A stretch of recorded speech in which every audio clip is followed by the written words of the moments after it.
Make sure you like, comment, and subscribe to the people of Detroit.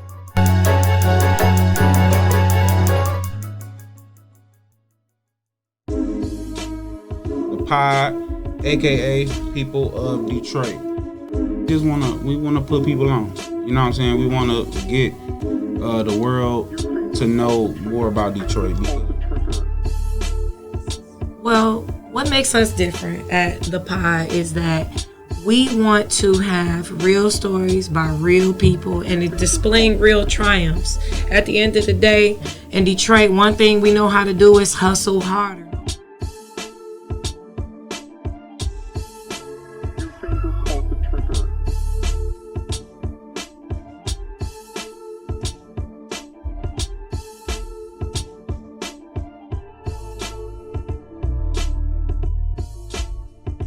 Today, I just want to share with you all what soap I'm using from Natural Nation. It is the mango soap. And I'm about to keep this hitting on because it's about to be lit.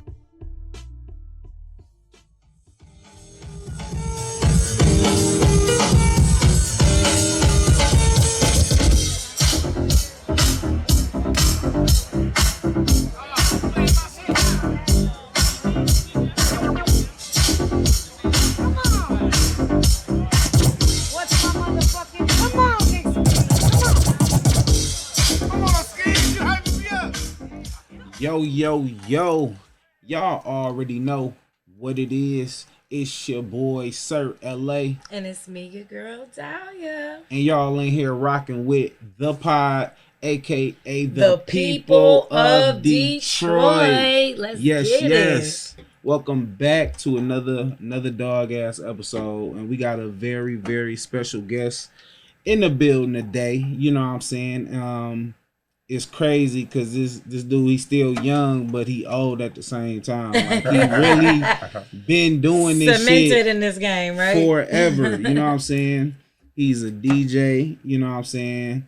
Radio host once upon a time, music producer, you know what I'm saying? Music artist, entrepreneur. Like, he does it all. This man embodies art, okay? Let's just put it that way. Period. For real. He's the techno hip hop king, you feel me? So without further ado, we like to welcome to the pod the homie, the brother, Nick Speed. Yeah. What's Appreciate good, y'all, bro? man. Thank you for having me. Yes, Much love. You All already day. know. Welcome to the pod, man. You know, and Man. typically we like to start off asking our guests, like, man, what hood made you? What hood made Nick Speed? West Side. West Side. Hey. We love Rico and East Siders, but you know. Shout out West Side. Collinwood. Shout out Lawrence. And, Dexter, man. me. Dexter Davidson. I feel like that's the only neighborhood on the West Side I did not live in. I lived in Man, like every you know, neighborhood on the West Side. I mean, I also lived stayed there. off of Joy Road, you know what I'm Yeah, saying? I was But I over grew there, up too. off of Dexter, man. 48206, man. Hey. Shout out my man Jay Success. Let's get it. Let's get it. Shout out Dex Jason Osama. You know what I'm saying? Hey, shout right, out fact. Shout out Cash Doll. Mhm. Shout out Early Mac. Shout Saying out the list goes on Keep and running on. them down. shout out Floss a lot. Shout Yeah, out Jamal yeah. Hart, you know what I'm saying? The fashion designer that's in LA, Yeah. Detroit native, you know. Mhm. what Man, I'm there's so saying? many, man. We ain't even gonna start doing all that. Shout out Motown, man. Let's start there. Period. Yeah, Yeah. for sure. And it's so crazy, bro, because speaking of Motown, bro, like, you really been in this shit, like, since the beginning of time, bro. You know what I'm saying? Even before you were born, it was Yeah. just already in your genes. Yes, You sir. embodied Yes, the sir. music and just every way, bro. And, you know, your dad was a very big, you know what I'm saying, person for the hip hop culture, for the Yes, black culture. absolutely. And I know he paved the way Yes. for you to be able to do what you do. You and your sister. Yes, sir. You know what I'm saying? And that's Bill Speed, by the way. If Man, y'all don't know, go They ahead. did their research. Hit Yes, that. and shout out Lauren.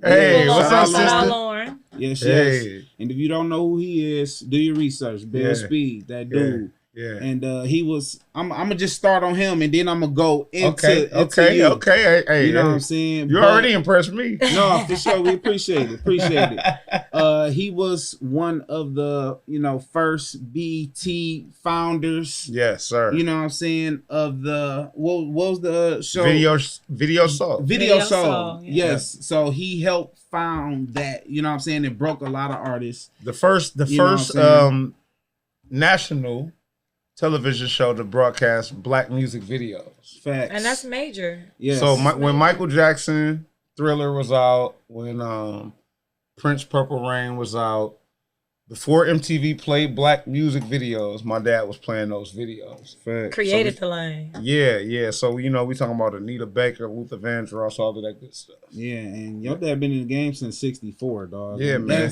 Way back. That's a while ago. You know what I'm saying? Yeah, So that's OG status. And, Big OG.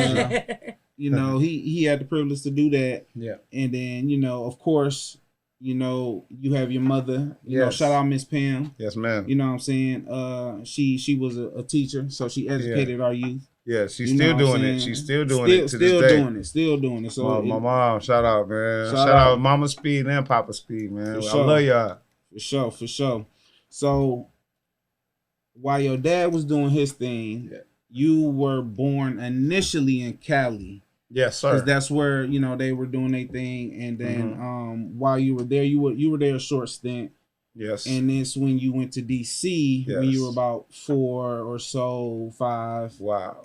And really doing that, it was because your dad basically had the job switch, so he went to DC and you kind of had to do there. Now that's something I didn't know about you. I did not know you were not born here. So when I learned that fact based on the research that was done, I'm like, oh. Yeah. I'm tripping off his research. Yeah, like that. Okay, so I seen the episode with Maestro. He was like, "Y'all had to talk to my mom or something." Oh, right. He hit us because I'm like, hold on. I know that's not all. Yeah, he hit us with that, but it's our ghetto journalism here. Ghetto journalism. I ain't gonna lie, y'all on point.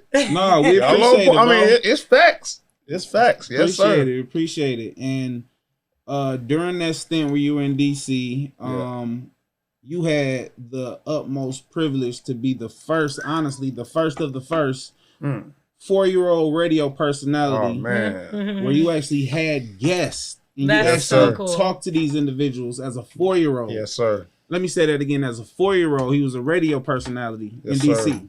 Yes, sir. And what a blessing, man. It was crazy. How was that, bro? Yes, because that's such a young age. How's your memory with that time? Even I remember it, man. You know what?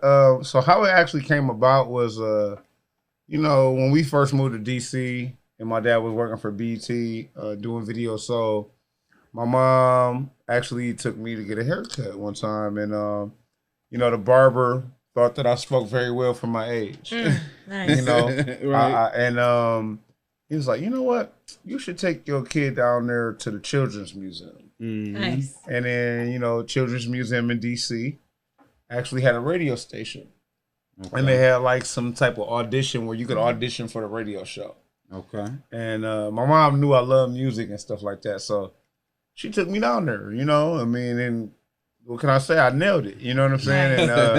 And, I became the youngest on-air radio personality possibly ever. That's super cool. I would like to say so, honestly. Possibly ever. Until we discover otherwise. We're gonna get right. Possibly you got ever. the title for sure. Yeah, man. And you got the title for sure. I'm actually glad that I moved to Detroit, at the age of 6, man, because I wasn't like a child star forever. You know what I'm saying? Like I actually had a chance to live real life. You know what I'm saying? Right. And that's important, man, because I've seen a lot of these child stars they have a hard time having that transition. But I was like very famous, at 4 years old, till I came to Detroit, and then, I don't want to just breeze over it, but he had the opportunity to meet Ronald Reagan. And he was basically, he overshadowed the president of the United States. Yes, you know what I'm saying? And that was my first newspaper article in the Washington Post. Yep. And my parents didn't even know I was in the newspaper. No, that's hilarious. And they was like, hey, Pam, Bill, you got to check out your son. You know, he's in the newspaper. I'm like on the front page. Like, I'm just like, so I remember that. I remember I was actually, at 4 years old, I was like imitating the president. So like they had me like standing like next to his podium. Like, you know, I'm the little black kid. So, you know, they had to have me right there. Yes, of course. So that's like the president speaking, and it's like I was just like imitating him and like mocking him. So as he would speak, I was like mouthing what he was saying. So he's like, "We the people," and I'm like, "We the people." You know what I'm saying? It's like just be a kid. You know what I'm saying? Like if it had been like a year or two later, I probably might have done that. But I didn't know no better at 4 years old. You know what I'm saying? I'm just having fun. I didn't realize what the White House was like that. You know what I'm saying? Right? Like you just or this is the president. Like I don't know. You're like, I'm here. We're outside. Yeah, we're just kicking it. You know. So so they took all these pictures of me and stuff, and I'm like, you know. I'm looking so royal and like the president, like I'm the president. Right. And man, it became an article, and that was the beginning. Well, I was already on the radio by that time, but that was like, you know, the beginning of me starting to get press and stuff. And then I actually got the cover of a couple magazines, like it was one called American Visions, and I was on the cover, like in the studio, in the radio studio. You know, if I can, I'll try to send you that picture or something like that. I think I did see it, but if you got a good version, I'll try. Because we'll slide that right in. Yeah. But you know that, and then they actually flew me out to California to appear on like a couple TV shows and stuff like that. Like as you know, getting interviewed and everything. I actually have all the footage of this stuff. Wow. And everything. Man, your documentary gonna be fucking nuts. I know, man. You know, I'm still active, man. It's like I don't really be thinking about documentaries, but if you really think about it, like from the age of 4, think about like by the time I was like 9 and 10, I'm like in my room scratching and making radio shows and all of that. Like I already kind of like just super advanced. Yeah, you know, I guess so, man. So it's like I feel like my music knowledge might be you know, like maybe a person that's like 10 years older than me, you know what I mean? Because I've been paying attention, so close of attention to like the music, you know, for a long time, like Fat Boys and Run DMC and stuff like that. Before music videos was even out, I was hearing this music, you know what I mean? Yeah, I already know you was around it, so I know you heard probably exclusive shit. I was at the Crush Groove premiere. Oh, wow. That's crazy. Fat Boys, Russell Simmons, Curtis Blow. I was at the premiere for the Juice movie. Nice. Tupac. That's crazy. Man, like, I mean, I've been able to witness I've met Eazy-E before. Nah, that's lit. You know what I'm saying? I mean, all of this before I was 13. You know what I'm saying? Wow. Like, all of this, I mean, before I was 10. You know what I mean? Some of this stuff, like, so, yeah, man, I was just a baby, man, just running around. And it's funny, because you said you was just a baby. I actually got a funny story. As a baby, you had a funny memory. You was in Quincy Jones' office. Oh man, yo, could you explain you have to done the your people research about that? So Quincy Jones was a very good friend of my dad's, you know, and they used to run around together. Y'all gonna check out this documentary that me and my sister are doing. You'll see plenty of pictures of Quincy running around with my pops and all of that. I actually have a planner that you know, from the year that I was born with, like, you know, my dad's name on the front. On the back it says Quincy Jones Productions. Right, the brown leather one. The brown leather one. Man, come on, man. How does he know this? Okay, I'm starting to say, Narwhal, you got some competition. It's the people of Detroit. No, for real, man. That's amazing. That's amazing that he knows that. But yeah, the brown leather one with the gold letters. Yeah, Pops name is on the front. So anyway, Quincy, you know, it's his birthday, and he's doing the Dude album. Oh, and you know, he was basically, you know, about to come out with that, and you know, it's his birthday, so my mom and my dad pull up with me, you know, as an infant, and they like, you know, happy birthday, Quincy. You know, I guess they did lunch or something like that, pulled up to his office or whatever. Yeah. And Quincy sings the scales of music in my ear. He's holding me like this. I'm like a little baby like this. You know what I mean? And he's like singing do, re, mi, fa, sol, la, ti, do in my ear. And my dad is like, what you singing in my kid ear? You know what I'm saying? He's like, do, you know, the scales. So that was always an inspirational story. And I used to always ask my mom to repeat the story because I never believed it. Because I can't remember that. See, it was already written for you. I swear, it's like you just getting the praise just from the gods. Yeah. Early. I mean, I had no idea what was going on. Trust me. So it was already decided for you. You just all you had to do was just grow up. That's so Quincy, hands me back to my mom, and I just throw up all over her. Like, and my mom was like, I was just so glad you did not throw up on that man's sweet ass sweater. Because he had on like a Koji or something. Like, it's his birthday. Some crazy shit. He was balling. Some crazy shit. It's his birthday. So that was the story. That was how my mom told it to me. But oh man. So anyway, it was very inspirational to know that I had met Quincy Jones when I was like a baby, and that he sang the scales of music in my ear. You know what I'm saying? And I don't know if he knew what he was doing, man, but that was very inspirational for me, man. And, it was prophetic. I hope that memorable for damn sure. I'm gonna try to make it to the Quincy Jones 90th birthday party. In LA at the Hollywood Bowl. It's coming up in July. Okay. So, we're going to try to make it out there. Me and the whole family, man. I'm going to try to take Pops out there, sis. That'd be dope. You know what I'm saying? We're going to try to get some footage and all that kind of stuff, man. But, because, it's like Quincy, just that, like, little thing, like, really inspired me a lot. And, once I realized who that man was, you know what I'm saying? I didn't even know who the man was, like, until, later on in life, so I'm like, that's 9 or 10. I'm like, y'all saying I met him? Like, but I seen pictures of him and my dad, like plenty of them. Right. So I'm like, wow, okay, like, oh, that's your homie. So, it's like stuff started making sense, a little bit more sense as you like grow older. Like when I was about 12, I started realizing that, my people knew George Clinton. That's it, and and it's like that really was very inspirational because I was listening to Dr. Dre music. Yeah, and he was getting sampled. He was getting sampled a lot, right? Yes. Yeah, from Detroit roots, right? So like, I didn't realize that music was from Detroit, and I didn't realize that my people was partying with him and hanging with him and knew him and all that stuff from back in the day. I grew up in a household full of George Clinton. Yeah, so I used to see them records and stuff, but I didn't realize this man from like them records look crazy when I was little, man. But like I love them now. I mean, you know what I'm saying? I actually had the opportunity to meet George, and nice. I would consider myself a Parliament Funkadelic. You know what I'm saying? Man, unofficial, but hey, shout out to the P Funk, baby. No, for sure. What I forgot to mention to y'all as I was giving his introduction is that he is a platinum selling producer. Right, we can't forget about the platinum plaques. Man, listen. You know what I'm saying? What a blessing. And that's a very big accomplishment because you know what I'm saying, a lot a lot of people like praying that. to go wood nowadays. Okay, listen, man.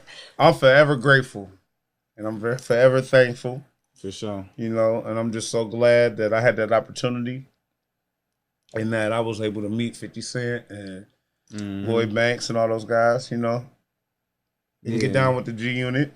What was your favorite part about that process? Wow, that's a good question. Probably making the beat and not thinking nothing about if it's gonna go platinum or not. just because in the moment. It's crazy because like you made that beat, you didn't even have a real like PC thing for real. Like you had, I didn't have no computer at all. Yeah, you had some shit that I had wouldn't a CD even burner. believe you. Yeah, they definitely didn't believe. So after I made that beat, they was like, so what are you using to make this stuff, man? I'm like, MP. And they was like, okay, what else? I was like, yeah, that's it. They were like, what? They said, oh, no way. And I was like, yeah, and I'm sharing that with my mans. They was like, oh, no, dog. Nah, bro, hold on, man. So they actually sent me the MPC that I still currently use to this day, man. That's dope. Shout out Shy Money XL. Shout out D Prosper, 50 Cent. For sure. Lloyd Banks, Yayo, all them guys, man. And man, Shady G Unit Aftermath, man. Forever, man. Eminem, I mean, it's all a big family, man. And I'm just glad that I had the opportunity, man. I mean, you don't know. I mean, I can only describe like how great it felt. Well, I'm gonna tell you how I got my deal. They said, so who are you signed to? I said, I'm signing y'all. Send the paperwork. He said, listen, let's just go. I'm signing y'all. Official. And then they actually did. They actually sent the paperwork. And I just remember like getting it in the mail. Like it was like an actual like big fat contract like this. Mm-hmm. I was like, wow. They actually like trying to sign me. Like I'm like some real shit, right? Like I was like about to get signed. Like, you know, that's everybody's dream. Like, yeah. Man, I'm getting signed now though. Nobody want to get signed like that now. You know what I'm saying? I ain't trying to talk against it, but it's like you can be it's just a different game now. It's a different game now. That's what I'm saying. Now it's way different. That was what, 02? 05. 05. It's a whole different game now. So, you know, I mean, hey, I'm not saying don't get signed, but I'm just saying that it's a way different game. You got options. For sure. You know, you have way more options of putting out your own music and stuff like that. I mean, I still would have did what I did. You get what I'm saying? No, because that was a great opportunity. Absolutely. I mean, it changed my life and everybody around me. You know what I'm saying? But again, you know, I remember the contract came in the mail, and man, you know, it's like that's when you kiss the envelope, like. You know, like life changing. That's life changing. That was life changing. Yeah, I'd been kissing that shit too. Like, man. Yeah, man. I mean, and then like. Man, you know, when the check came in, it's like, man, like, I'm really here. Like, I'm really on. Like, at that time, it was not a lot of people from Detroit on. Mm-hmm. Yeah. You know, I was one of the few. And I was like, why me, God? You know what I'm saying? Like, and I just told God, like, I'm gonna, like, never stop. So I don't never, like, you know, like, I'm gonna act real grateful, you know, for my blessing, man. Because, like, I know everybody else would love to have this blessing, but mm-hmm. I'm gonna be real grateful and I'm gonna keep going. Yeah, you know what I'm saying? And I'm like not gonna, you know, let this slip out of my hands and just fall off. No squandering it, right? Yeah, because it's like I've seen a lot of people fall off after one song and stuff easily. Like that. And I'm like, man, I'm gonna be doing stuff on the underground. I'm gonna be doing stuff on the mainstream, like radio shows. But I want to just interject real quick, and I want to say this: I commend you for that because since day one, since my first interaction with you. Regardless of status, accomplishments, mm-hmm. you are not Hollywood. You are humble, chill, like the best energy. You embrace artistry, local artists, like anybody stepping up to you. You just got this peaceful aura about you, and I've always respected that about you. That you don't look at yourself bigger than nobody else. You chilling and just good people. Like showing love is the number one thing. That's how I be telling her all the time. You show love, you will go as far as you want to go. Yes, you know what I'm saying? Yes. And I mean, you show so much love, it's crazy. And that's why people gravitate to you the way they do. And hometown you're able to keep these relationships and these friendships that you've been built over. You know what? Let's just pause this real quick. We want to give you your Detroit flowers right now. Especially, but wait. We got to give him a big fat bouquet, especially celebrating Hip Hop 50. Wow. So let's do it. Ready? There you go. These are Detroit flowers, I will accept. Thank you so much. Because you down there got 20, 25 out that 50. You know what I'm saying? For sure. I'm the original first generation of hip hop babies. Like, hip hop was out when I was born. I'm the first generation of that. And I'm the first generation of kids that grew up off rap. Back when it wasn't widely accepted and it was definitely not. Like, what is this? Oh no. They did not like that rap shit. It was it almost was more of a sense of a rebellion. It was a rebellion, and you know what? I didn't even realize it because we grew up off that. It was like it was the norm. Yeah, it was the norm, kind of. You know what I'm saying? So it's like you know, and it's like what your norm is considered rebellious. Mm-hmm. So it's like, damn. So we just misfits, no? Like it's just like it's like you know, like. I guess how probably like people felt like when racist stuff was going on. You're like, damn, so since I'm black, I can't go in there.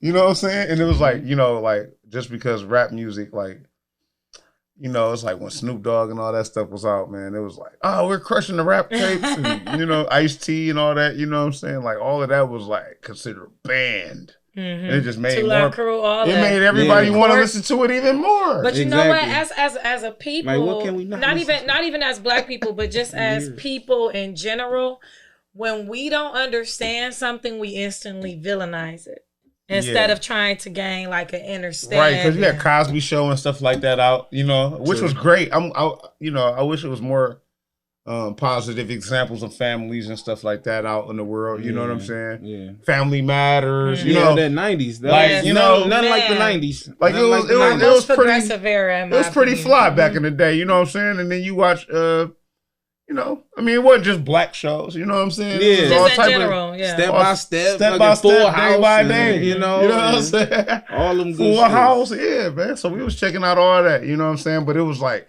it was definitely a family culture going on. You know what I'm saying? Like, you came in after a certain time when the lights came on and all that. You feel me? Like, right. But like, then I just go to my room and just practice DJing all night, like listening to Outkast.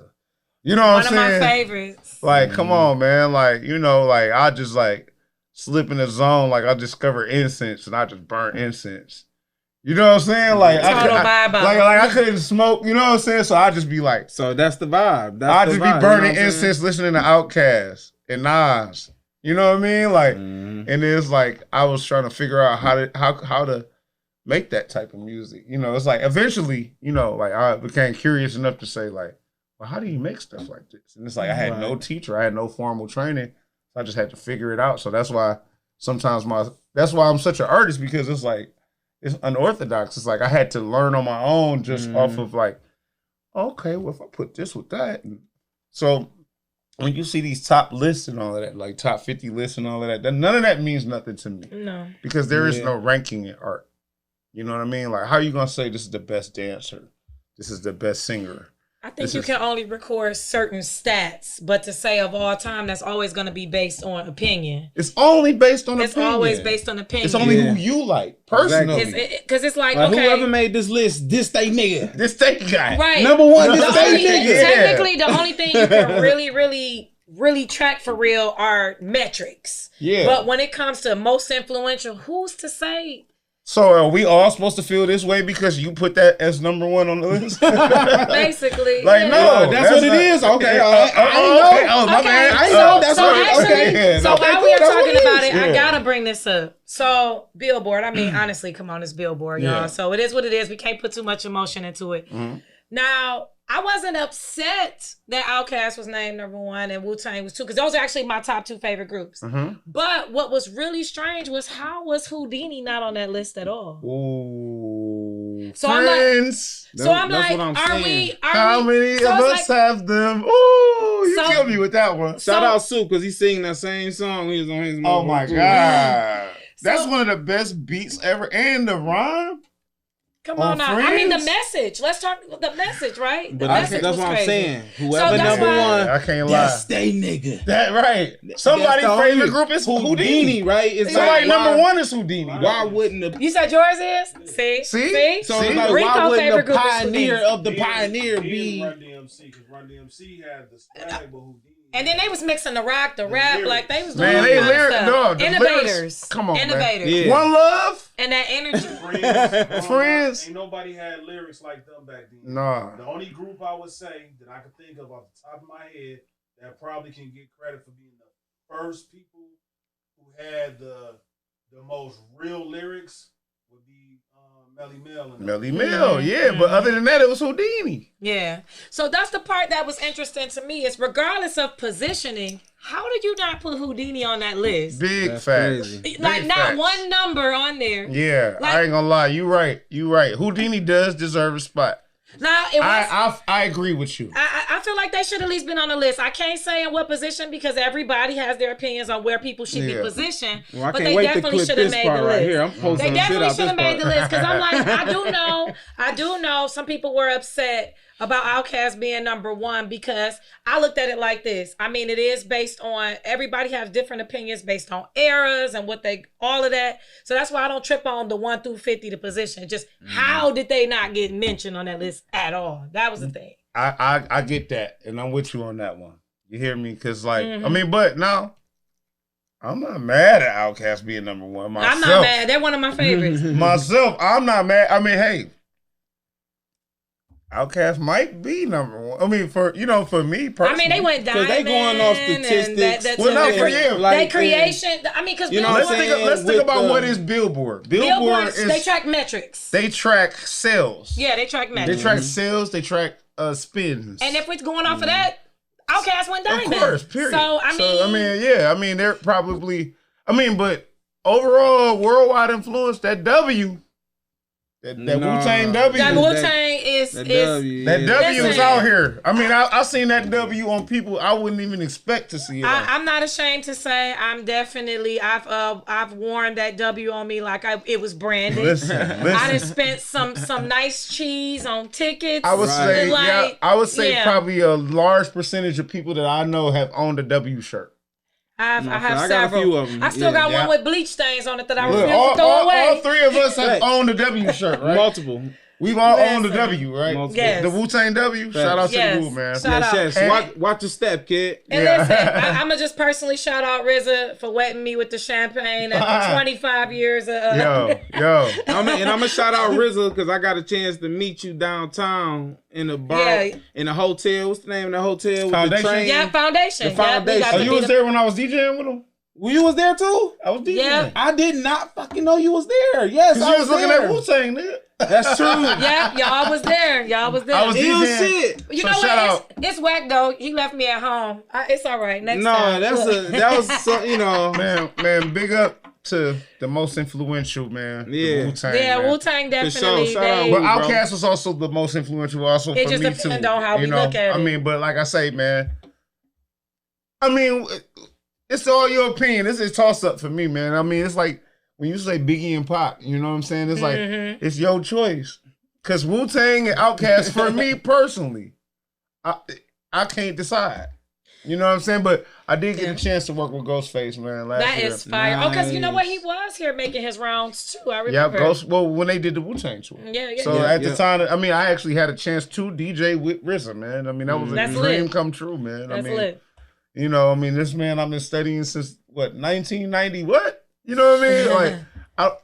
It's amazing, Straight man. innovator. I mean, Protect Your Neck. I was there, I've been listening since Protect Your Neck, man. Matter of fact, I've been listening since Oh We Love You, Raheem. Oh, damn. wow. Yeah, I remember that. I think I was in 5th grade.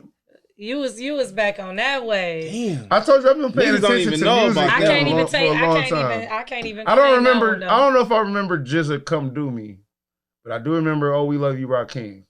I do remember that. They was both. Yeah, man. That's wild. That was like when the Humpty Dance and all that was out. Right. RZA had a song out. Oh, we love you, Raheem. Y'all gotta watch the Wu-Tang series. It's dope. Yeah, man. watch it, please. Cause he was on some stuff like, yeah, now I get a chance to do what I'm really trying to do, and I'm about to get all my dogs. We about to come together. Give them the medicine with the ice cream. Like, I'm gonna give y'all this just to get your attention, and then we're gonna really come in and flood. They had to get in the game. You know what I mean? So, hey, man. I can't really. Listen, man, that's one of my biggest influences, but, some of my other influences outside of rap, I have to say George Clinton. Yeah. I have to say Prince. I have to say, like even Alexander O'Neal, I was just watching this old video of his, like, man, he had some jams, son. Man, like, what else, man? Evelyn Champagne King. I don't know. I love the 80s tracks, man. Like, it was just a different vibe. And then a lot of party music. I guess it always remind me of my aunties. Card parties. The best. Yeah, the best family saying? functions and everybody pulling up. The family reunions. Yeah. Music makes me love. Okay. Calm down. Like, come on. Nobody sings like that now. So I just like love that. I feel like that was unique to that time. Yeah. And it's like, as you go back further eras, you know what I'm saying? It's like the Motown era, like it's ways that they were singing that nobody sings like. And the harmonies. Oh, yeah. And the harmonies, because they was really off some doo-wop. Yeah, they was busting them Which coming off of gospel. You know what I'm saying? With Aretha and all them, you know? You know what definitely gave me that essence of Motown, sidebar, just us speaking on that, was that the album that Anderson .Paak put out before he got with Bruno Mars. That album was it Ventura? He has some really nice joints on there for sure. That Come Home with Andre 3000. That dude is very talented, man. Anymore. Like that gave me that Motown, that Smokey Robinson. That's why Bruno had to get with him. He had to. It was no other way. That's cold. That's classic. Mm-hmm. You said Rick James? Leela James. Oh, Leela James? Yeah, man. Come on, nice, Leela James. Voice. Absolutely. So, I'm very inspired by the Motown sound. I'm very inspired by the business practices of, creating an independent label and putting a whole bunch of people on.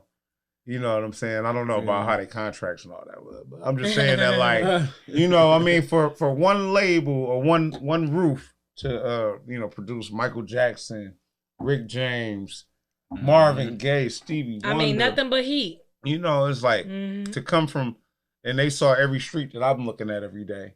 You know what I mean? That's very inspirational, man. And that really inspired me once I understood what Motown was, I didn't understand just as a kid like that, but then once I realized, I'm like, oh, that's dope, man. Like, oh, they from here? And it's like, I'm like, oh, this Unc and them.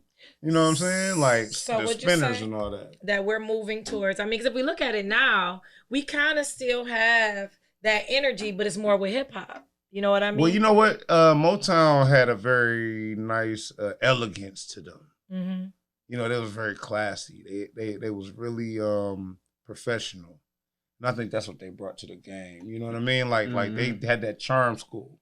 Mm-hmm. You know what I mean? Like Barry was like, what I really took from it is like Barry took people off the street and made them into stars. Polished them up and made them stars. It's like he had all those houses over there. He like, you go here to get this did.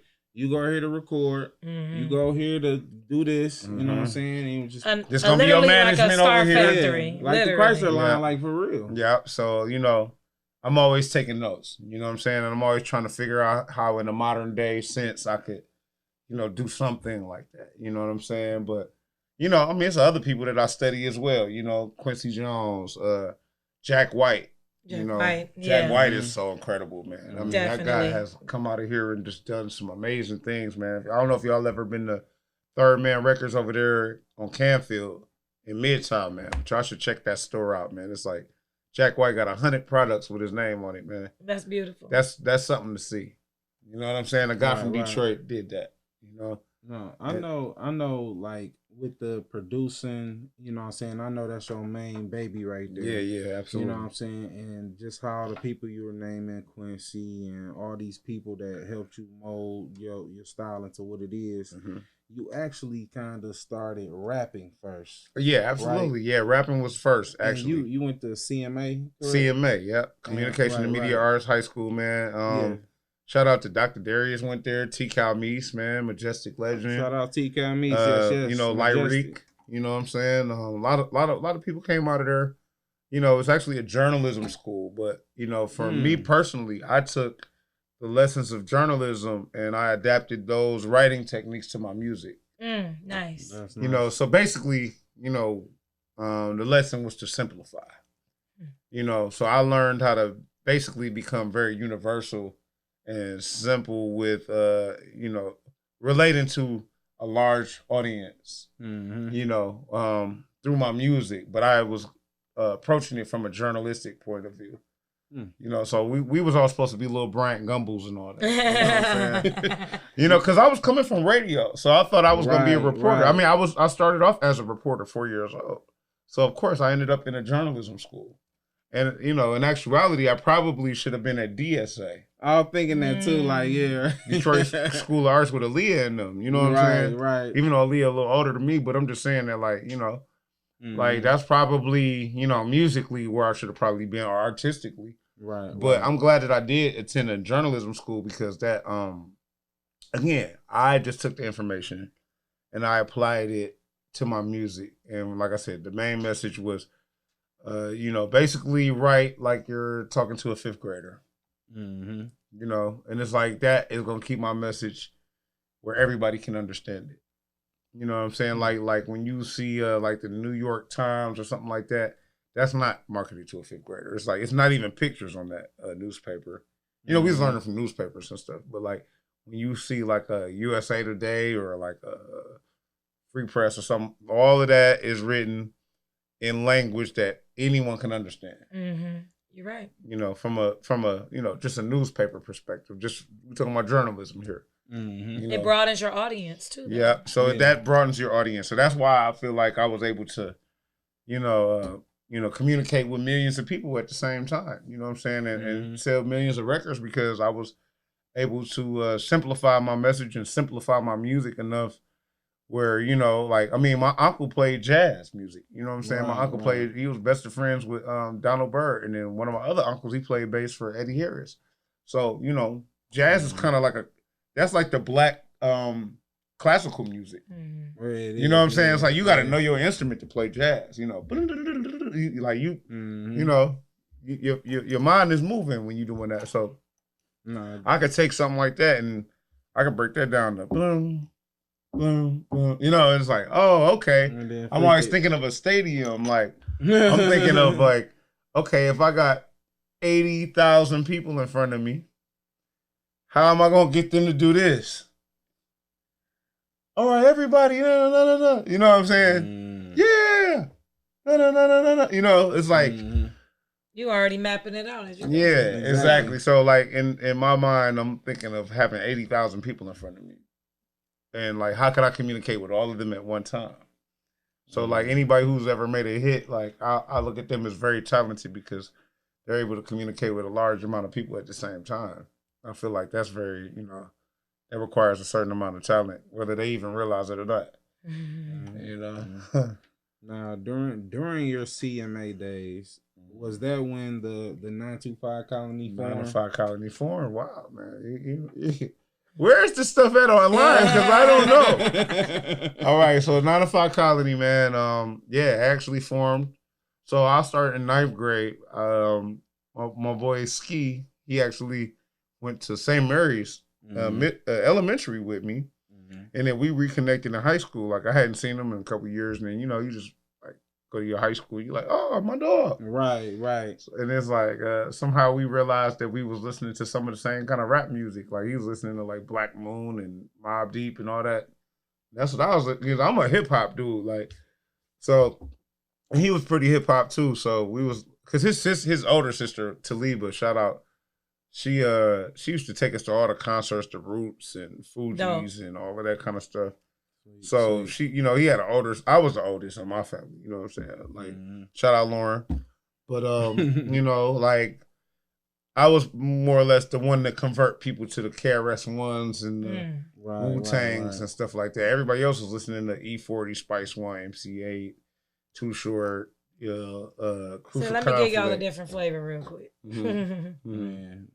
Some putting everybody on there. Different flavor, real quick. Like it was, I was like the kid that read every issue with a source and stuff like that. You know what I'm saying? Yeah. Like I was a real, I was looking crazy wearing big Dr. Dre size headphones back in when I was in high school. Like it looked crazy back then. It don't look how it look now. Like everybody in the gym, like working out with the big phones, like that looked so crazy back then. They like, and why you let them big headphones on?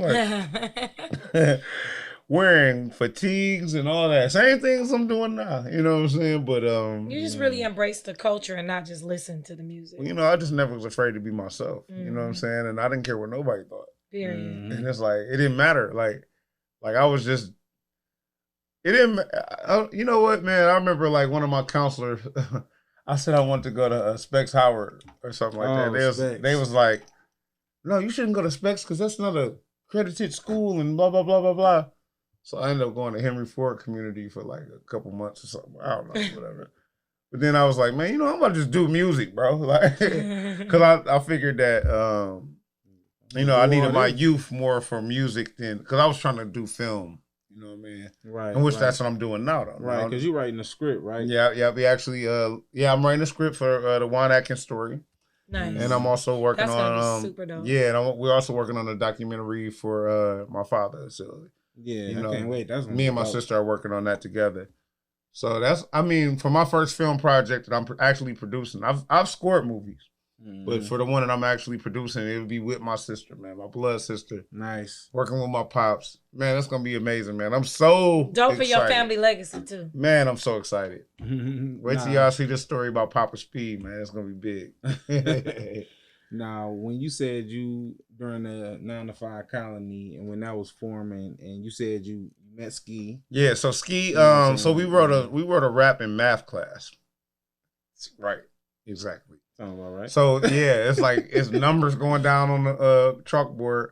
We in there like, yo, my lyrical raps. We're not writing one number on the, you know what I'm saying, on the page. So that math ain't math. Yeah, math was mathing. Because, you know, the teacher we had, we didn't really take him serious like that at the time. So we just was like, hey, let's write a rap. Yeah. You know, you're in ninth grade. You're just a kid. You're like, let's write a rap. Yeah, let's write a rap. I got a funny story about that. Back in 7th or 8th grade, I was with JC. Now this was T. Calme's little brother. Yeah. And that's who I started rapping with first. Yeah. JC. So then we was in school and we had an assignment where we had to have a business, and our business was the barbershop. Mm-hmm. And then the day of the presentation, we wrote nothing, jotted nothing, noted nothing. Exactly. Nothing was nothing. So then when we was getting ready to go up, we like, bro, Nothing was what nothing. the fuck we gonna do? Like, so we both wrote a 16 about having a barbershop. Wow. And us having customers, and we cutting hair and get the fade, and like we That's did that shit. Actually, wrote it as in the class. Now, well, we just do this and whatever. Did that shit. Got a C. Better than F. Better than F. He said you produced something. But that's heat though. That was heat. That was. I mean, if I was y'all teacher, I would have probably given y'all a B. You know what I'm saying? C boy. I'm like, hey, I'll take that shit. But so anyway, 9 to 5 colony.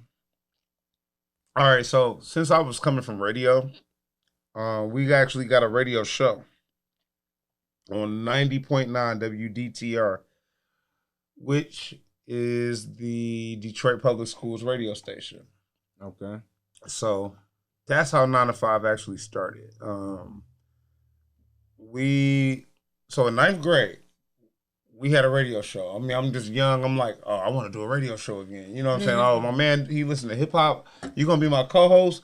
We gonna do this. You know what I'm saying? And then, so we, you know, WDTR, they allowed us to go up there and record little shows or whatever. You know, of course, everything had to be clean and stuff. And then, I don't think they ever aired it, but so we was, you know, so it was like hip hop 9 to 5. That was the name of the show at first, and then we became the 9 to 5 crew, and then it became 9 to 5 Colony, the rap group. So that's how that began. It was like the show. The name of the radio show was Hip Hop what was it? I guess Hip Hop 9 to 5 or something like that. Hip Hop 925. You know, those 3 numbers. Hip Hop 925. Like our 9 to 5 is hip hop. So at this time was Elzai? No, Elzai. I met. Was it? Shout out Elzai. Big shout out. St. Andrews. St. Andrews. Wow, this man is really on top of his game. It's the People of Detroit podcast. POD. Listen, man, this man is really. I don't know, man. I've never had an interview with this much research done. But Narwhal, watch out! I'm telling you. We'll take that title. No, we'll take the title for sure. But absolutely, man. I met Elzai actually at St. Andrews. You know, I might have been 17, 18 at House Shoes' birthday party, which House Shoes was showing us how to make beats at the time. Shout out House Shoes. Yeah, super legendary. He was also producing Elzai's music at the time. Okay. And we heard Elzai's music because it was being played on a radio show called Beats and Breaks, which was on 89.3 WHFR, which was the Henry Ford Community College radio station. So I was always trying to find myself a radio show. Everywhere you went, you like, where is my outlet so I could play my music and all the stuff that I want to hear and play hip hop and all that. So that's how I even found that show because, you know, I was like, we had this little yellow pages thing that was like my pops had from the industry and it was like college radio stations. And I just found it and I was like, somehow I caught the first episode of Beats and Breaks with Josh Lang and At Will at first, and That's then dope. next thing you know, House Shoes joined the show, replacing At Will. And it was Josh Lang and Shoes, and then Eminem went up there, Bizarre, Nice. Pace One, Jay Dilla. You know, this was like a little outlet. Like after people went and rapped at the hip hop shop, they would go up to this radio show. They would, you know, play all the local music and stuff. And it kind of got, you know, I mean, we couldn't go out. We was little kids for real, but like, I'm sure, you know, it was a lot of people probably listening to it if you could get the signal. Right, you know, it was like back then, it was like an antenna, you know what I'm saying? But I recorded every episode. That's super dope. So I would listen to that the whole week.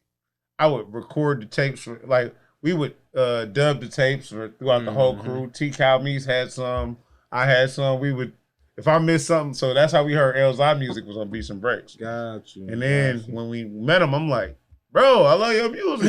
Like, he like, for real? Like, and then actually what me and L connected on was, you know, my favorite artist is Marvin Gaye, man. And his least selling album is Hear My Dear. And Elzai had a copy of that. And I was like, dog, what you know about that? and I was like, he like, dog, this the shit. I was like, for real? I was like, oh, bro. I was like, so then that was like automatic brotherhood. Automatic, like, right. Dog, like Mr. Bro. his least selling, you got Marvin Gaye least selling album, like you a real fan. Like you mess with Marvin. Like that's Motown, crazy. Like that's real Motown, you know? Because that's one of his coldest albums. If y'all had never heard Hear My Dear by Marvin Gaye, please listen to it. Do yourself a favor. Hear My Dear. It's incredible. Oh, man. Anger is one of the songs. Time to Get It Together. Look up any of those two titles and you just keep going from there. I swear, these are some cold beats, man. You hear me? It's cold singing on there, too. This was like 78, so he was rapping on a couple of them, all type of stuff. Damn. No, but man, look, that's what I'm saying. Like, my pops had the record, but this record was never played on the radio. I'm talking about Sexual Healing was the joint, you feel me? But, like, nobody ever was hip to that one. So it was just kind of like, you know, how you meet a person and you connect on some music. You feel me? Just like I said, when I seen Ski from elementary, right? And he like, yo, I listen to Black Moon too. Like, oh, okay. So a lot of people I actually connected with through the love of art. Through the love of art and musical choices. Your first beat ever made was at Ski House, right? Absolutely. Wow, this man. You know what, man? I'm gonna put you in charge of my museum exhibit. Hey. Yeah, because he knows. I can fit in. Hey, ask him.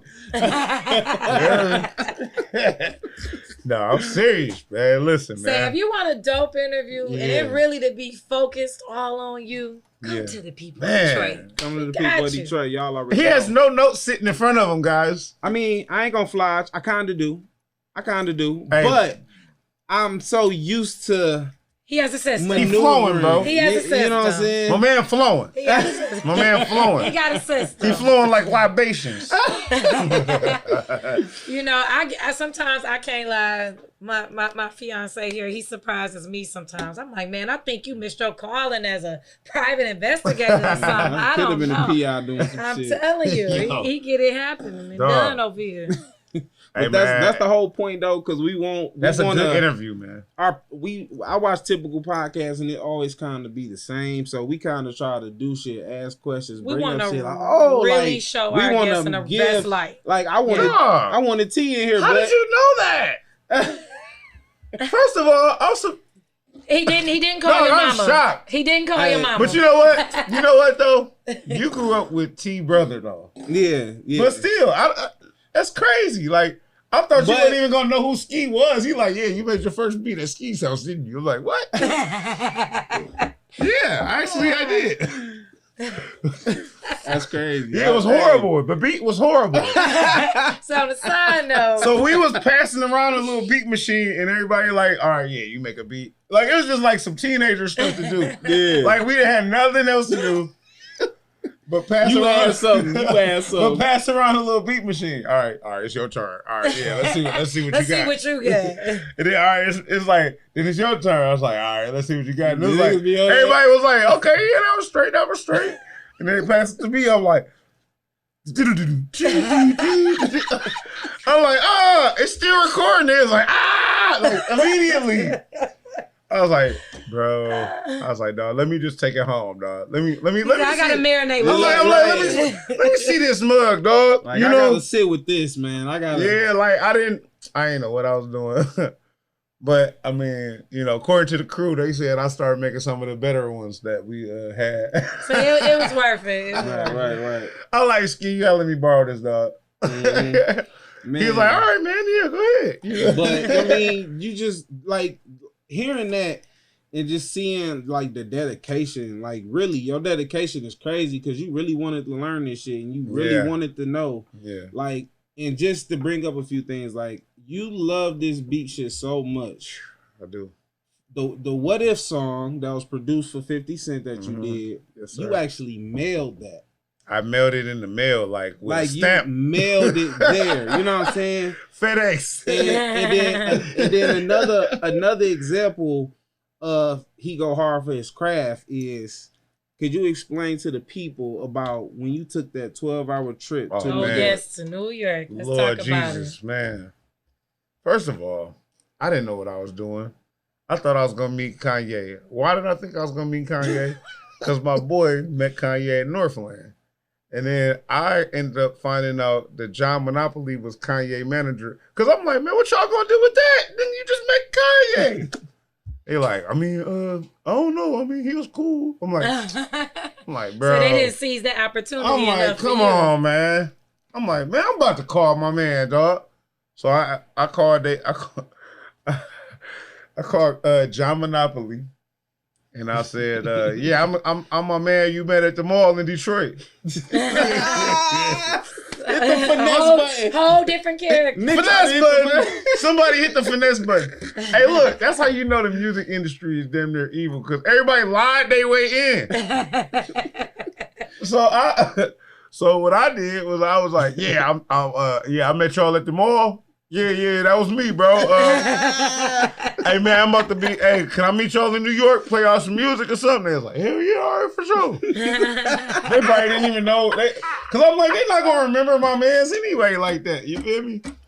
So I done finessed my way where I'm broke. I spent $20 or whatever, $80 on a Greyhound ticket. I got $20 in my pocket. Oh, wait. And I'm like, I got like 6 burnt CDs of some beats. Oh, shit. Like, in the big city of New York, knowing nobody. So I said, all right, man, I'm going to go out here. I guess I didn't realize how big New York was, first of all. Oh, yeah, no, thanks. Like, I got like a little, little couple CDs. Man, I went out there. John Monopoly worked for Jive Records. I was like, yeah, can y'all tell John Monopoly Nick Speed is here? They picked up the phone. They called him. He was like, yeah, I'm in Chicago. I was like, dog, I could have just came to, like 2 hours away, bro. And the ticket would have been cheaper. Oh my God. I'm way in New York. I'm like, dog. That was like the dummy mission of the year, dog, of the send decade. me on the whole dummy mission. So I'm like, damn. That's probably the craziest dummy mission I've heard. Yeah. Like, in a minute. Dog. Like, that my man was in the Shy, and I'm all the way in New York looking for him. Man. Dog. Shy around the corner. No, I could have we could have both pulled up. You feel me? Like, man, I would have called you. You and JC. Me and you and TC and JC. Right. Out. So, yeah, man. So I'm out in New York. I'm like, I'm so young. I'm like, oh, so, should I stay another day or something? Like, when you coming back? He like serious though, like, so tomorrow afternoon Right. something you gonna be like, no, I caught a 12-hour Greyhound here, dog. I didn't say that on the phone. right. But You don't know none of this, but it's like, okay, so you're like, yeah, man, we in the shot, bro. I'm like, okay. So I'm like, trying to look all strong in front of the people and stuff. I'm like, all right, for sure, yeah, all right. So I go to my lawyer office. I already had a lawyer, Louise West, shout out. She was like, I was like, yeah, my man ain't show up, dog. Like, she like, for real? She like, man, you know what? Don't mess with Atlantic. So she sent me to Atlantic Records. Atlantic Records. I'm talking about you gotta get so much approval before you can even get on the elevator. I'm talking about you gotta show your ID, everything. They take you a picture, all of that. Damn. Then you gotta go through a metal detector, everything. So whatever floor, the 28th floor, I'm finally making up. Glass doors, looking sweet as hell. I'm like, ooh, I'm finna go in here.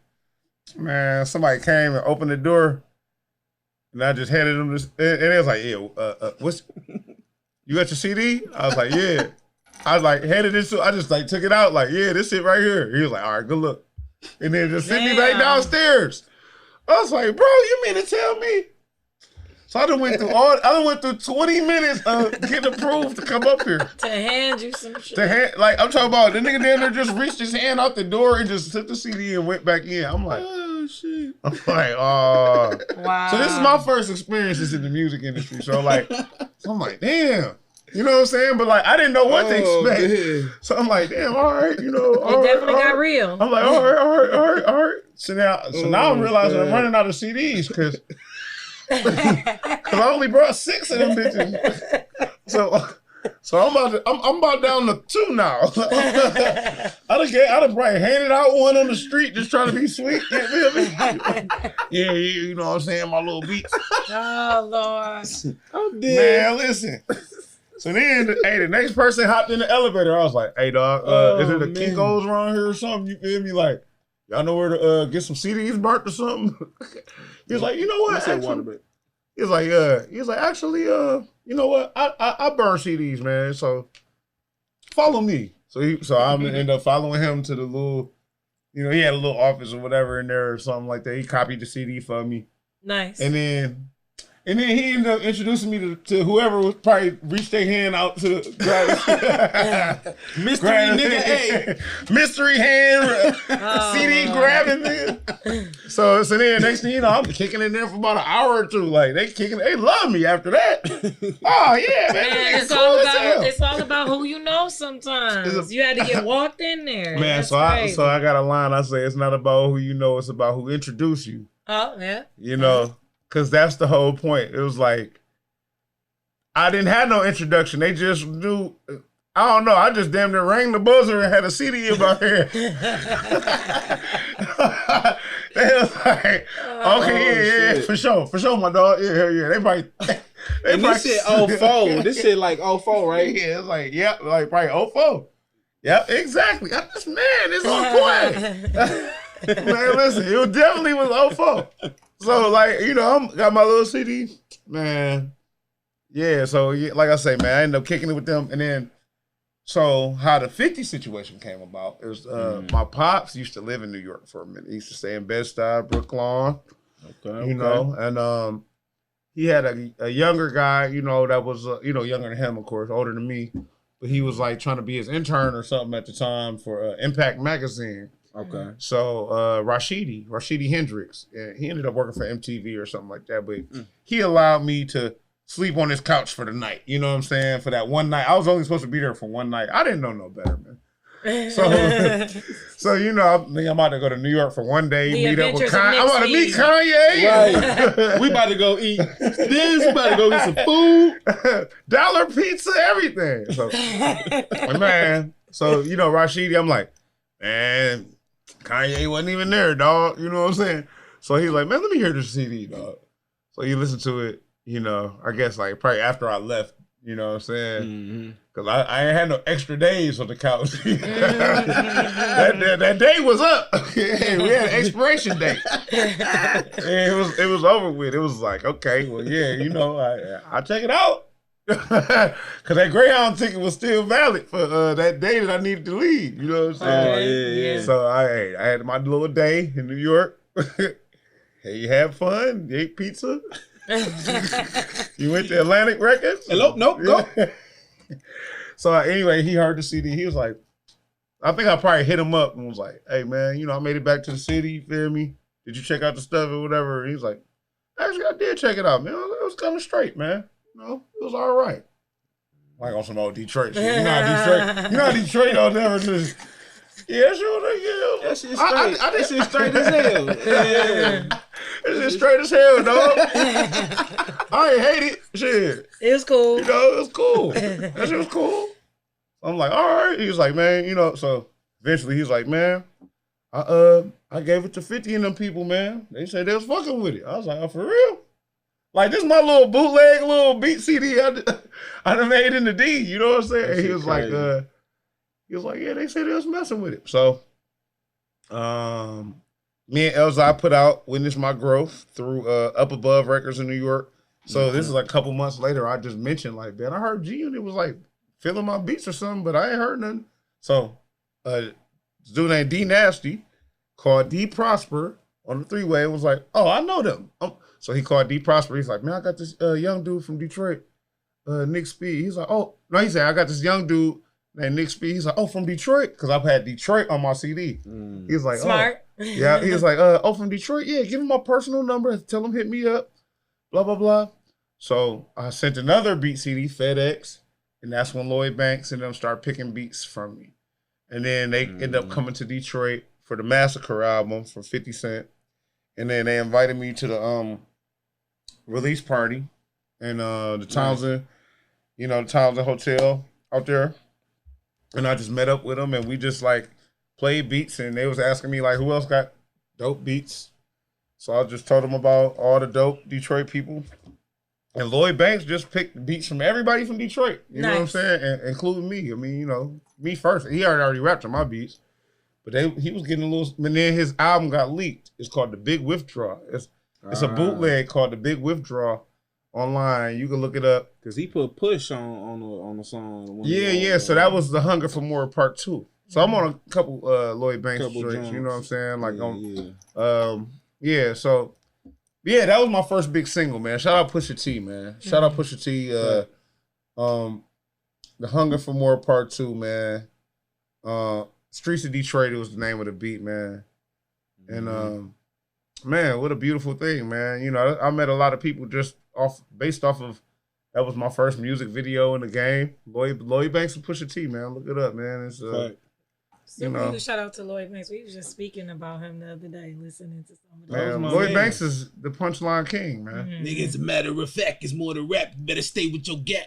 Banks, you remember when he did that Victory freestyle? Yeah. Nigga, I know that front and back, bro. Yeah, man. Front and back, bro. Yeah, man.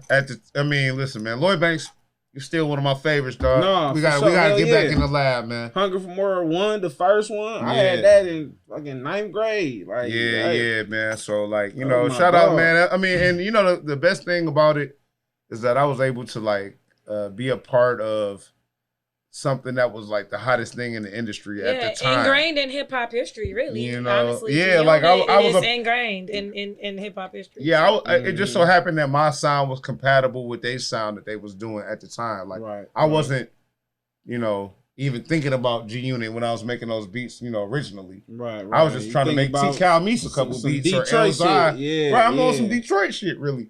And it just so happened that 50 was like so innovative that he was one of the first people to, instead of just using all big name producers, he wanted that guy, the hungry guy from the basement in the D. You know what I'm saying? The hungry guy in the basement in Seattle. Mm-hmm.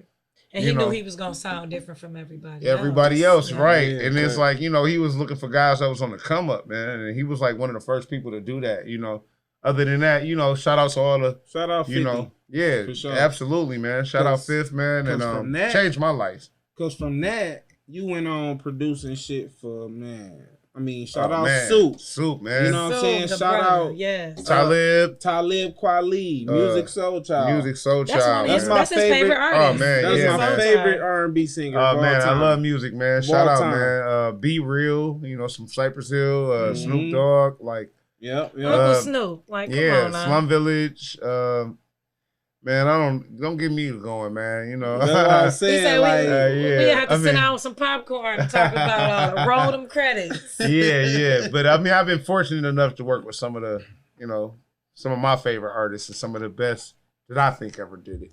Right. So Danny Brown, producing his first album, producing Elzai's first album. You know what I mean? Mm-hmm. That means something to me. Shout out Cloudy. Yeah. Oh, shout out Cloudy, man. My little bro. Man. Cloudy, you already know what it is. Yes, sir. Facts. But yeah, man. So, you know, we just keeping it moving. All right, I'm gonna ask you a quick question real quick. What does seldom and second mean to you? Where did you get these notes from? Second and seldom, man. My first real studio, man.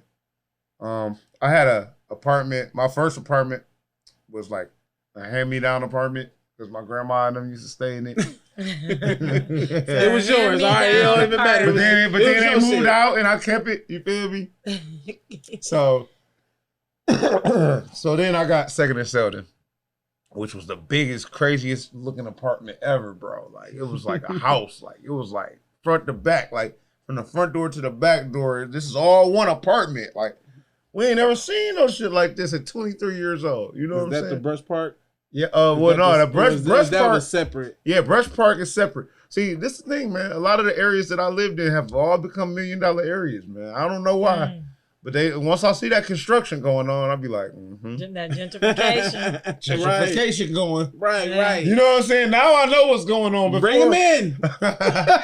Before I know, the rent going up, it's going down. Nah, but second and seldom, man, we created, well, first of all, that's why I created the 50 Cent beat.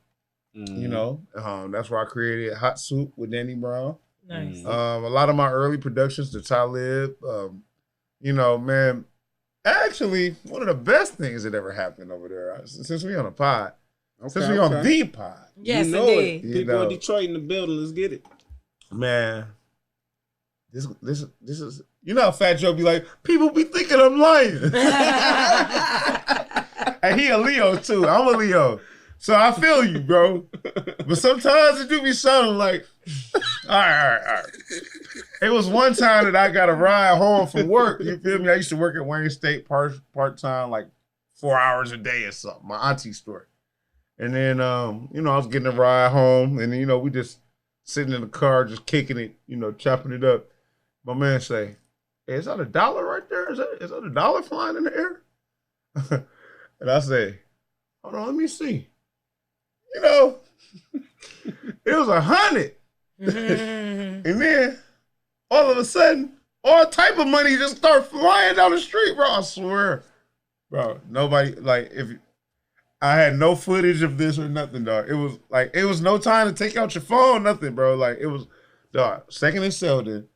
It was like, it was the first. I remember it was the first of whatever money it was. It was like that straight, you know, that crispy bank money. And it was flying in the air. It was like 5s, 20s, 100s. Going crazy. Blowing in the air. I'm like, dog, what is this?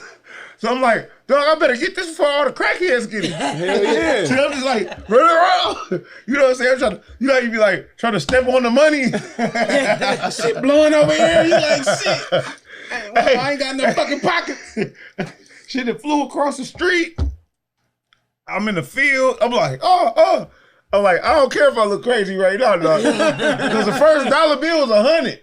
You like, look, right? So you like, how many more hunt buns in this bitch? It was, dog. Somebody must have lost their envelope that day, dog. That was actually, wow. I mean, all the music I made on Second and Seldom, that was probably my favorite memory.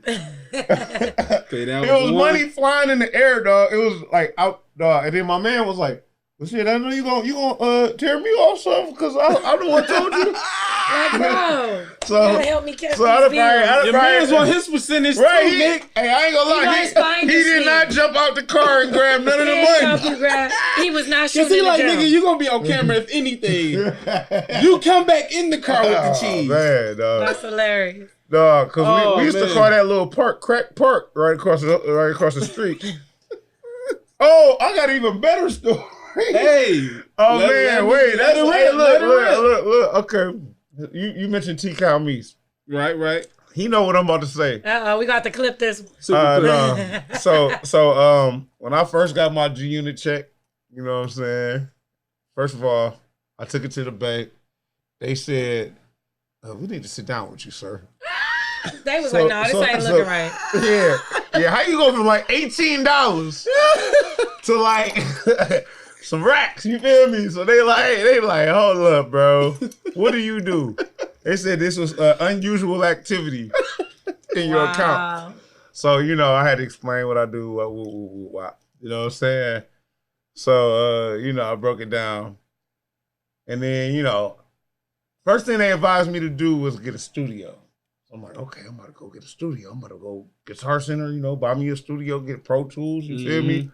Like, that was actually the best advice ever. I'm so glad they told me that, because I would have just, who knows what I was about to buy. You probably would have tricked it off and been looking around like, damn. Like, shit, at least I got an occupation, you know what I'm saying? So I got the studio, you know what I'm saying? I bought the studio, you know, I'm at the Guitar Center, I bought the speakers, I bought the board, I bought all that, you know what I'm saying?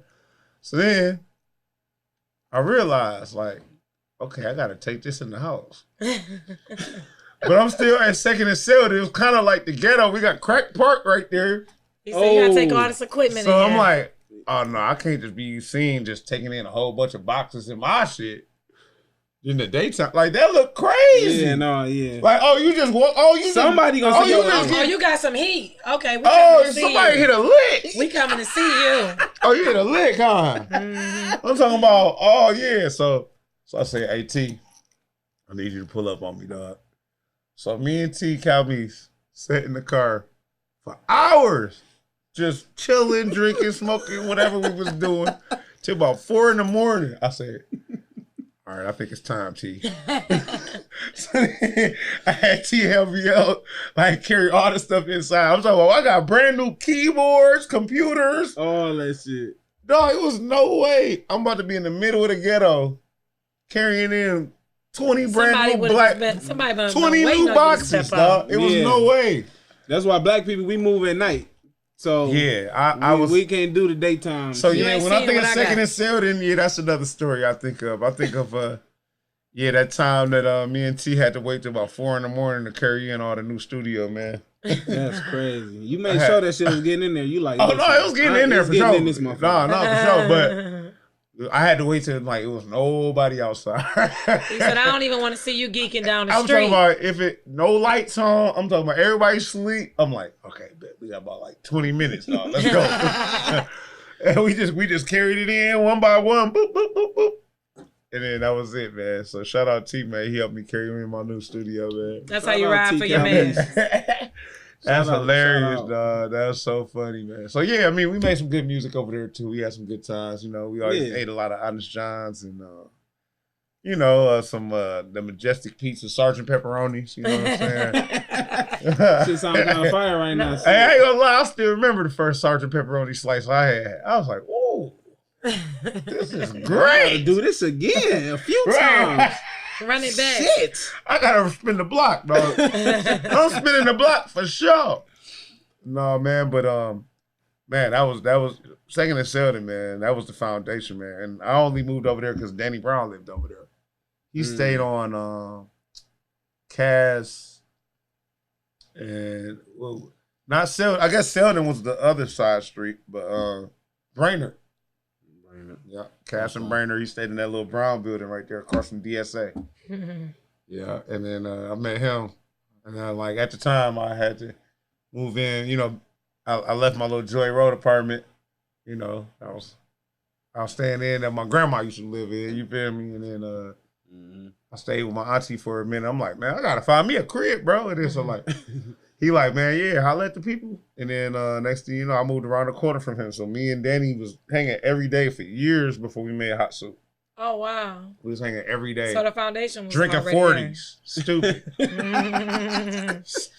Stupid. Dumb. I mean, he went to jail eventually. So then I'd be hanging with Dopehead.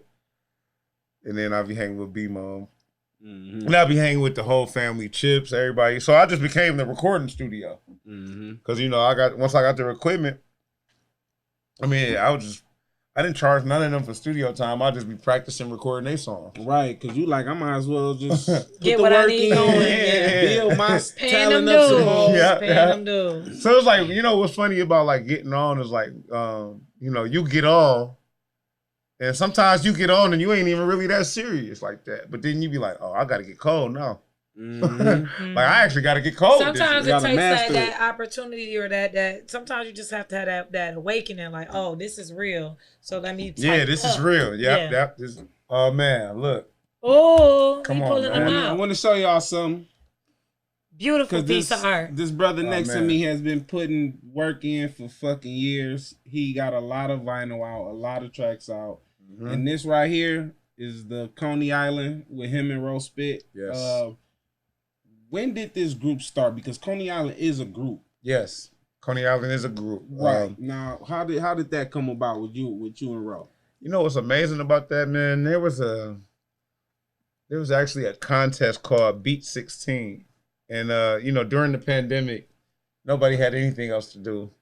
So this dude named Oob from Pontiac, he said, I want to take 16 producers, I want to take 16 rappers, and we're going to give you all y'all the same sample, and let's see who flip it the best, and let's see who make the best song. Interesting. So that was the contest. And I was paired up with, actually Mike Phelps, you know what I'm saying? I love Mike Phelps. Yep. And, Shout out just Mike seen him the other day. Yep. Yeah. So, Ro Spit was paired up with somebody else, and, but we was, within the contest. And I guess once Ro, me and Mike Phelps probably advanced around, Ro probably had advanced around. And he was like, you know what, man? I ain't gonna lie, man. I think I want to keep rapping right now, man. Like I think I'm feeling it right now, cause we people were shooting music videos for these little Beat 16 contests. You know what I'm saying? Yeah. Taking it all away. Oh yeah. They was going crazy. They was like, like I ain't about to just turn the song in and you just listen to an MP3. Like we shooting videos, all that. Yeah. So, like I said, just us go all out. us both being, in the contest and advancing. We just Ro actually hit me up and was like, man, I think I got that hot hand right now, man. Hold on, dog. I think my pen warming up, dog. Send me some beats. Like he ain't gonna wait to get paired up with me. He ready. Let's go now. Send me something now. So I'm like, okay. And I remember at one time, Ro Spit actually did tell me I was his favorite producer years ago. Super dope. Shout out Ro. Yes, we see him at the panel for sure, man. A few weeks back. Like even if it was for that one day, I was still like, you know what? I got to make Ro feel like that again, man. I gotta. What do Ro want to hear from me, man? So like I just stayed up all night and I just like went through every beat I had and I just like picked these beats. And what I sent him actually basically became the album. You know what I mean? And because I just was thought. And then that's how we kind of came with the concept because I just like imagine like, okay, if I'm Ro Spit driving from Pontiac to Detroit to do a party and, you listen to some Nick Speed music, like what would that be? And then I just thought of like, okay, let me pick these tracks and that's basically what the concept of the album became. Like some guys from the Yak or something hanging out. All they want to do is just hang out downtown, get some Coney dogs and, go home. You know what I'm saying? But of course, a million other things happen in the process. So it's like, yeah. So, it's like a whole adventure. A whole adventure. It's a whole adventure. Eventually we might do a Coney Island movie. Shout out. I know I've seen some other people with the Coney Island movie. Yes, but eventually they were on the pod. Yeah, shout out. Shout out they doing big things. Morella. Yeah. So they're my peoples. Yep. So yes, but like we was ours would be more of a Cheech and Chong type of spirit.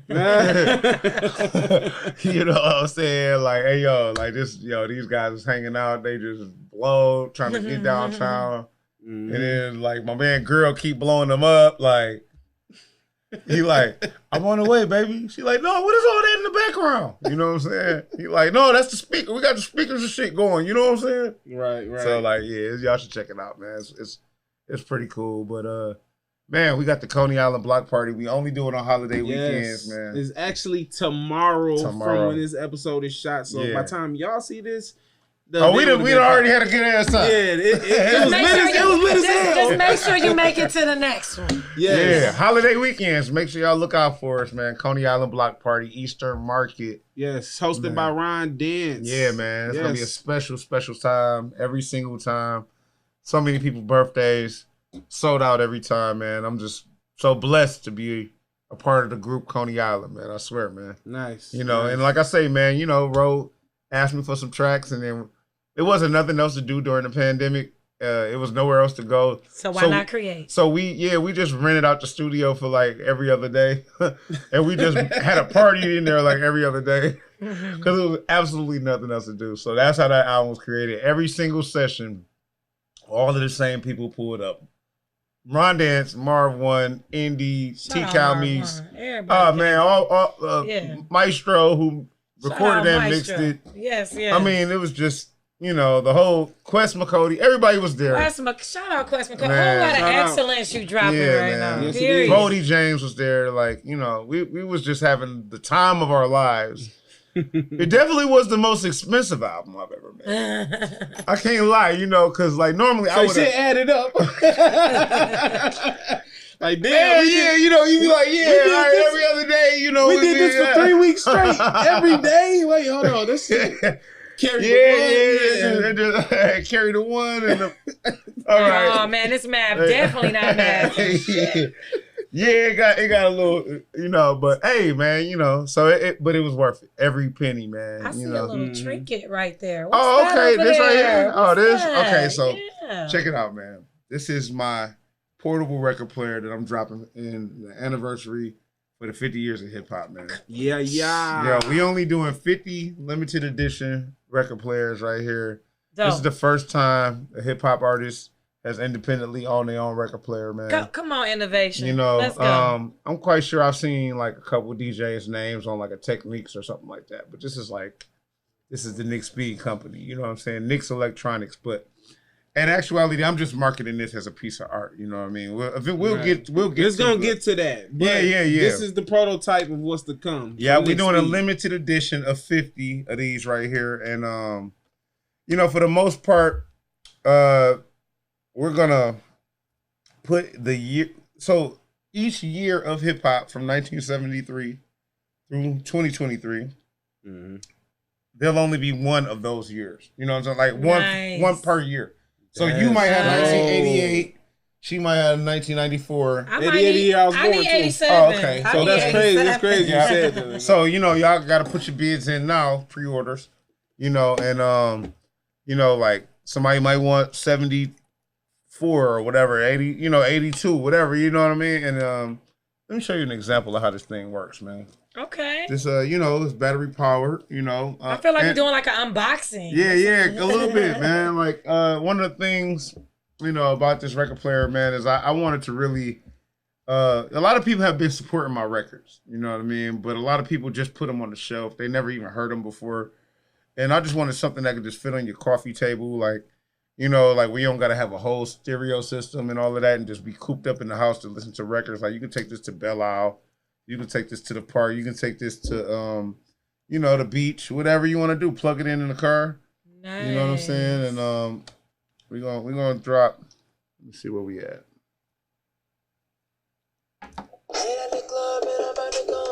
That's dope. Yeah.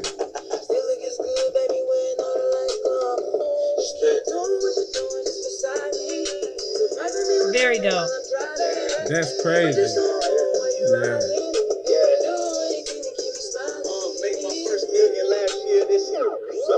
Hold up. Read it like a book. It's one hell of a story. With no winning, how we living, we don't settle the score. We running numbers up, stunner. That's how the board be. Loyalty is Hey man, listen. You can also record the records onto a flash drive or an SD card. Ooh. You can Bluetooth to it. And we're also working on like several other editions of this where you can Bluetooth to your, you know, any other speakers that you have in your house or whatever like that. But this is you know, one of the first portable record players, you know, and like I said, man, we're celebrating, you know, 50 years ago, hip hop made the record player into an instrument, man. Yes, yes. So, we're celebrating that, and this will be one of the first times that a hip hop artist has had their own, record player, I guess you could say. I ain't gonna lie, That's brother. big. This That's is this some Dre level. I'm hoping to get like Beats by Dre because that's what took him up there. This is some Dre level stuff here. That's why I'm thinking. Well, in a way, I think I'm Dr. Dre.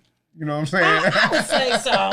Listen, I be would thinking, say I'm like, Dr. Dre. That was what inspired me was the Chronic. You know what I'm saying? When I was like a little kid, and I was like, man, I want to be like that. This inspired you too, I see. Cause shout out to Vanity. This ain't, and you actually met her as a kid. Yeah, I met Vanity. This is actually Apollonia right here. I should have brought the Vanity one in. Yeah. But I got a picture with Vanity. How did this man know this? Okay, yo, this is crazy. All right, so yeah, man, I brought in the Apollonia, and what's funny, when I used to that picture used to be on the wall. They'd be like, "Dog, you got a picture with Vanity?" And it's like I didn't realize how great that was. Listen, those some fly girls now. That was she was kind of like the little Beyonce in her day, back in her day. You know what I'm saying? Yeah, Vanity. Sure. But yeah, man, shout out Apollonia, man. I mean, since we got it out. Say why not? I'm just saying, man. Listen, I might hit a vinyl set real soon. Matter of fact, I'm gonna hit one for the birthday, man. Let me see, August 12th. August 12th is my birthday. This man is good. It's the people of Detroit. Yo. So probably on the 14th, I'll be at the Woodbridge DJing at Slow Jams with the vinyl set, and I'll be playing records like this.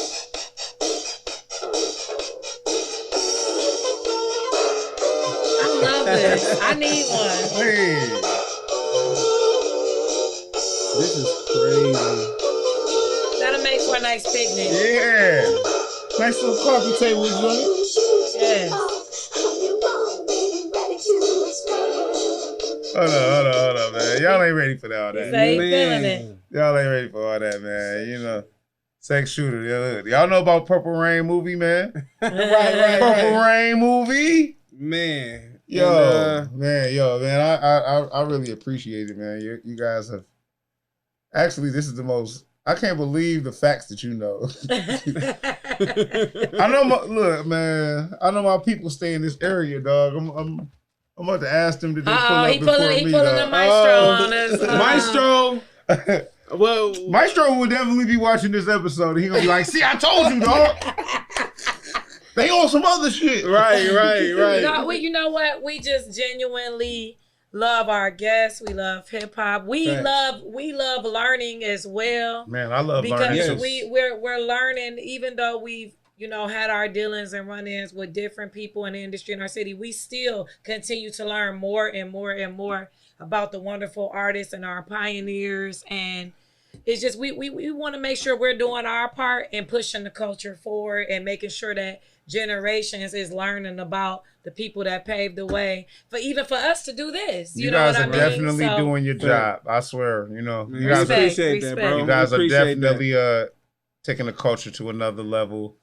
Giving the flowers where they need it. And I've seen some of the interviews that you guys have done, and it's an honor and a privilege to be on this show. Thank you. That's greatly appreciated. And honestly, man, for somebody like myself, it's like whatever you do this for, you know what I'm saying? It's like for me personally, like for somebody to actually have done research about my life that I've lived, you know what I mean? And it's like, wow, like that's gonna keep me going. Yeah, you know what I'm saying? That's gonna keep me going. Like if I ever have a bad day, I will always think about this interview. Oh, and it's gonna keep me going, bro. That's real, bro. Some real stuff, bro. Real, no, bro. I'm serious, man. We appreciate that shit a lot. I'm serious, bro. man. That's like a lot. That's gonna make me say, you know what, man? No, you gotta get back in there. Cause listen, rather everybody have a bad day sometimes. No, people, for sure. people watching you an inspiration. Definitely, you're an inspiration to me, and I want to see you continue to keep growing and prospering. Let the people know if there's anything else you got coming up that we didn't mention. Well, it won't be any bad days. Because I'm going to tell you one thing. I don't have bad days. Hey, I mean, I just said that to just say that, you know what I'm saying, just in case. But no, for real. Actually, like I said, for the 50 years of hip hop in August 12th, my birthday, we're gonna be dropping this record player right here. Nick Speed Orchestra on August 13th at Spotlight. Nice. Oh man, I'm so excited. Put that in the calendar. Yeah. August 13th. Sure. August 13th at Spotlight with Deshaun Jones. Nice. Urban Arts Orchestra. You've seen him with Sheefy McFly. You've seen him with Ant Fiddler. I just got to experience them for the first time at Future Fest. Yeah. Yes. So that was shout out to Networks. I didn't even know he was going to be there, but y'all had invited me out. And we appreciate you for coming and supporting for sure. Hey, look, she hit me up the day of, and I was like, you know what? I'm going to pull up. And I was only pulling up for y'all. I was like, I'm going to just go show love. That's love. And I didn't know that Deshaun was playing, and Mike Banks was there. You know, so I had a great time, man. I knew some of the vendors and stuff, so, man, we shout definitely out. looking forward to the Nick Speed Orchestra. What's the name of that park? What's the name of that park? Black Bottom. Black Bottom Park. Yeah, Black Bottom. Yeah. Never been there before, you know. Beautiful space, yeah. Beautiful space, can't wait. My bad, I didn't mean to cut you off, bro. Yeah. It just popped in my mind, bro. You should bring the mobile block party back, bro. Oh, man. You should bring that back, bro. Yeah. And that shit that I need, yes. He said he need that. We gotta do it. We gotta do it. Just let us know if we gotta pull up. We'll put up the step and repeat. Yeah. It's about to go down. Look, it's about to go down. I plug it right into your sound system so it'll be clear. Oh yeah. Get that shit out like a real TV show. Okay. Hey, let's do it. We back. Hey. You already know. Mobile block party, man. Yeah. It's going down, man. And that's tomorrow too. Is it free or admission? Coney Island block party. Coney Island block party. Coney Island block party with Nick Speed and Rose Spit. DJ and Ron Dance hosting. It's gonna be a beautiful, incredible event. It's gonna be sold out.